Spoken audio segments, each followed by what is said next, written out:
Oi, gente, aqui é o Pablo e sejam bem-vindos a essa aula que dá continuidade à aula que a gente teve presencialmente.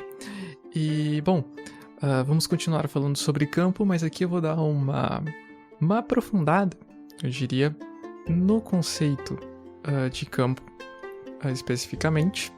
Na aula presencial a gente tratou de outras coisas, mas, bom, vou tentar tratar aqui sobre a natureza do campo, o que a gente entende como campo em termos de estrutura, talvez. O que esse negócio é. Bom, mas antes de começar, eu gostaria de trazer aqui uma breve discussão, que são os campos de força dos super-heróis. Bom, esse termo campos de força aparece volta e meia no mundo dos super-heróis, e a gente tem vários exemplos de campos de força. Por exemplo, o Doutor Estranho consegue criar campos de força, a Jean Grey dos X-Men consegue gerar campos de força, a Mulher Invisível consegue gerar campos de força, inclusive dizem que o campos dela são alguns dos mais poderosos dos quadrinhos. E o Lanterna Verde também, os Lanternas Verdes também conseguem criar campos de força. Normalmente os campos acabam aparecendo como uma forma de escudo, uma forma de proteção, mas eles também, volta e meia, podem ter outras utilidades que, bom, não vou discutir tudo que dá pra fazer com um campo de força, mas, bom, aqui são alguns exemplos nos quadrinhos. E assim, algo interessante sobre esses campos é que a gente consegue, digamos, primeiro a gente consegue ver esses campos, né? Assim, embora eles possam ter diferentes formatos, diferentes aparências, bom, aqui todos a gente consegue ver, alguns a gente consegue ter até uma ideia do que é feito, por mais estranho que pareça, assim, a sua origem. A gente poderia dizer que o campo do Doutor Estranho é feito de magia, o campo do Lanterna Verde é feito de, sei lá, energia, seja lá o que isso signifique neste caso. O campo da Jean Grey é feito de telecinese, seja... continua muito esquisito. E eu acho que o mais esquisito de todos, nossa, é o campo da Mulher Invisível, que eu jurava ser feito de ar, só que aí eu fui pesquisar e aparentemente tem uma questão psíquica na formação do campo que eu sinceramente, assim, se os outros já eram esquisitos, o da Mulher Invisível acho que superou, assim. Mas enfim, de alguma forma a gente consegue não só ver, como indicar do que é feito esses campos. Qual é a natureza deles? E bom, na física a gente também tem campos. Por exemplo, o campo gravitacional, que é, digamos, aquele campo que faz com que a gente caia em direção à Terra. A gente tem o campo elétrico, que de alguma forma é o responsável pelo funcionamento dos equipamentos elétricos. E especialmente eu coloquei aqui uma imagem de capacitores, né?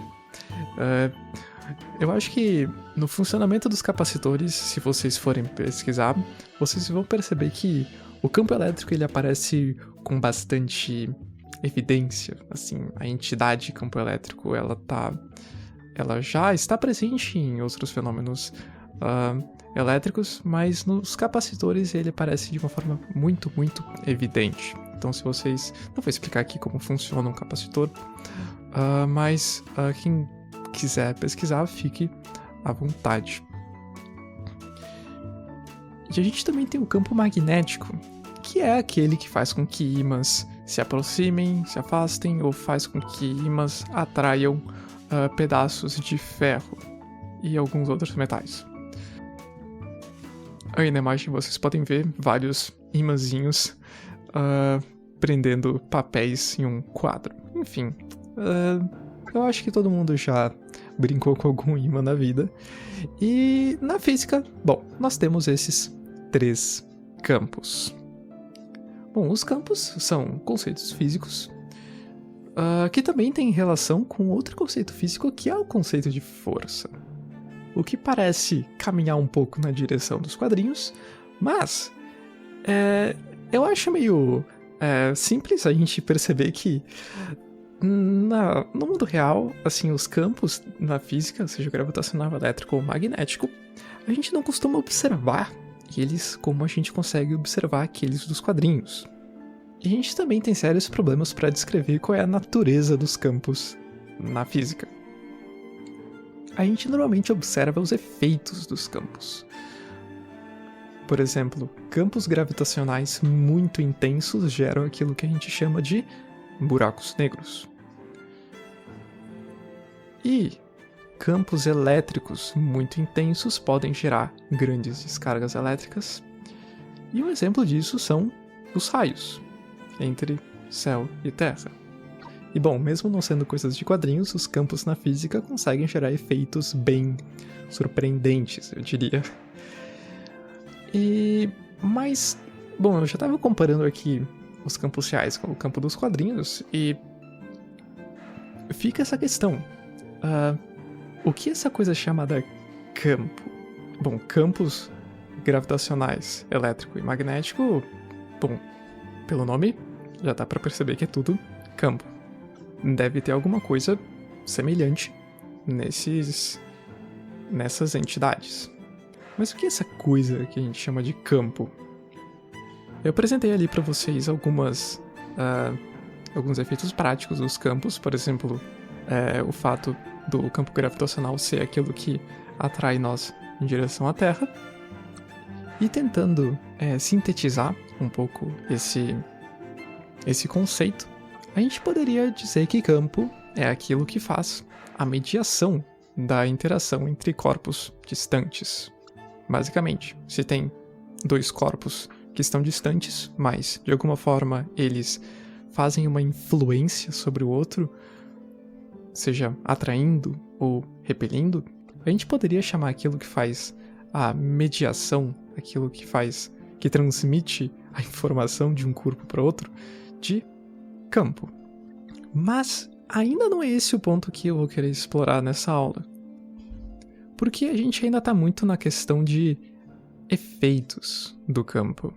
A pergunta que eu queria trazer agora é: qual é a natureza dessa coisa chamada campo?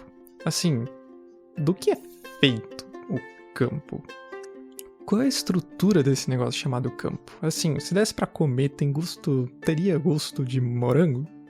Do que é feito o campo? E acreditem ou não, muitas respostas surgiram para essa questão ao longo da história. Mas não faz muito tempo que a gente de fato começou a usar o termo campo para descrever aquilo que faz a mediação das interações à distância. Então, eu vou tentar apresentar algumas das respostas que foram dadas ao longo da história, e para a gente não se perder e de alguma forma justificar os pontos que eu vou trazer aqui, eu vou considerar, inicialmente, que campo vai ser, como eu já mencionei, aquilo que faz a mediação da interação entre corpos distantes. E bom, fazendo essa consideração inicial, podemos voltar à Grécia Antiga e ver o que um pensador achava do campo magnético naquela época. Antes de começar, é importante que, assim, muito embora eu propus pra gente discutir campo de uma maneira geral, assim, seja gravitacional, elétrico ou magnético, mas os campos, eles foram estudados de maneira separada ao longo da história, então eu vou acabar trazendo explicações individuais para os campos nessa aula. Bom, então tá, Grécia Antiga, voltando no tempo, século I a.C.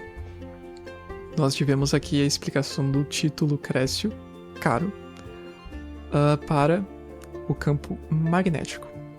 Bom, lá na Grécia Antiga já se percebia que a magnetita, uma pedra que naturalmente tem propriedades magnéticas, assim, é uma pedra que você encontra na natureza e ela se comporta como um ímã, atrai outras pedras como ela, ou pedaços de ferro.